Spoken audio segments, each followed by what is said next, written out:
The national presidential elections in the US is the most intense event in the world today. So a lot of people fear possible civil war because the Democrats, they're impossibly dishonest and impossibly unbelievably mendacious creatures. Okay, so you cannot have them as your enemy because they know really how to fight for the cause. That's what I really admire about them. So no matter what, they would like to win. Okay, by all means. Okay, by all means necessary. So they have this by all means necessary movement in order to topple President Trump, and they've been doing that over the past 4 years, ever since President Trump was elected president in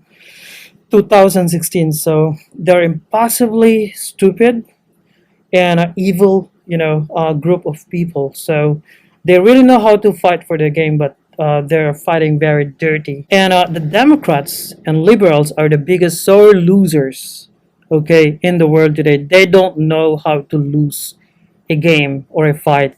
And if they're going to lose a fight, they would like to change the rules of the game. So, for example, when they lost the election to President Trump in 2016, despite the fact that their nominee, Hillary Clinton, won the popular vote, they would like to change the game from electoral vote to popular vote because, again, as I said earlier, for a president to win the post or the presidency, he needs to win 270 electoral votes. Okay, the reason for that is America was founded by independent states, a union of independent states. So the states are the ones voting.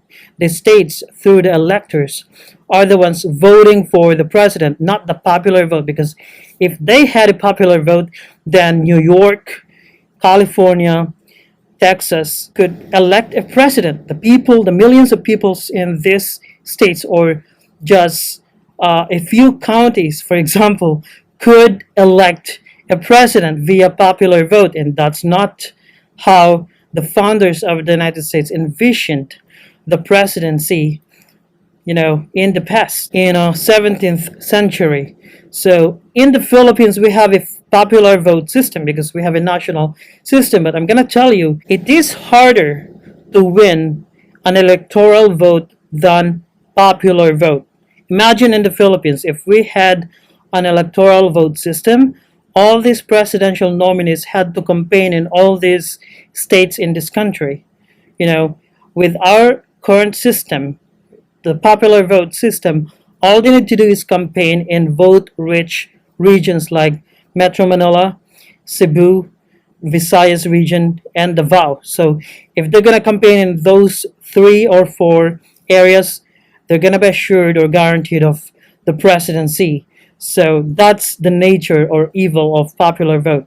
In the United States, no, no, no. You cannot simply campaign in California, in New York, and Florida or Texas in order to win the presidency. You need to campaign in all of these states, and that's what President Trump has been doing over the past days. I think today and yesterday he campaigned in 4 states each day, 4 to 5 states, and we've seen so far the crowds, for especially in Pennsylvania. So Pennsylvania is historically a blue state, and for the first time in few years, in many years, President Trump brought Pennsylvania back to the Republican stronghold, and he was able to win Pennsylvania for his party. So let me just show you the pictures of crowds in Pennsylvania. So there's a lot of, if you're going to go to President Trump's Twitter page, and it's going to tell you why he's really going to win the election, because if you're going to compare the Twitter engagement between Trump and Joe Biden, this is the page of Joe Biden.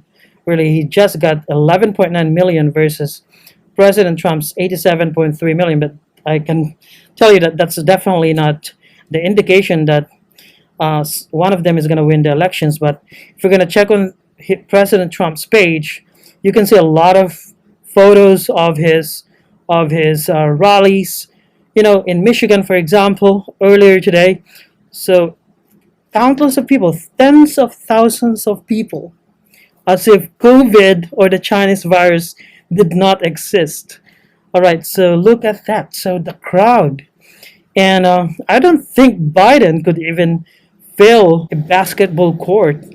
He couldn't even attract like 100 people to attend his rally. And even Lady Gaga's performance earlier today, when he when she performed at Joe Biden rally, was like so sluggish and so boring. All right, so look at those crowds, and in Michigan, Pennsylvania, the crowd in Pennsylvania is really, really amazing.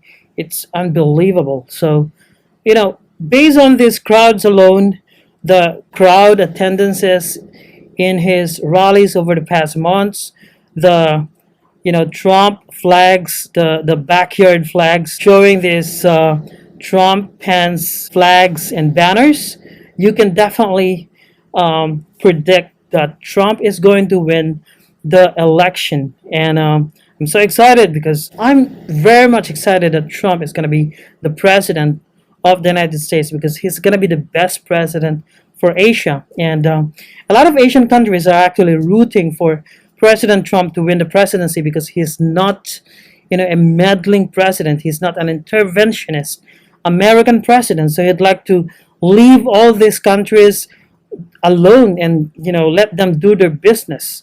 And all these crowds. So where have you seen all these crowds before? It's only in Trump rallies. All his rallies are historic, and this makes me think that the arrival of the Chinese virus, the coronavirus, is not actually coincidental or accidental.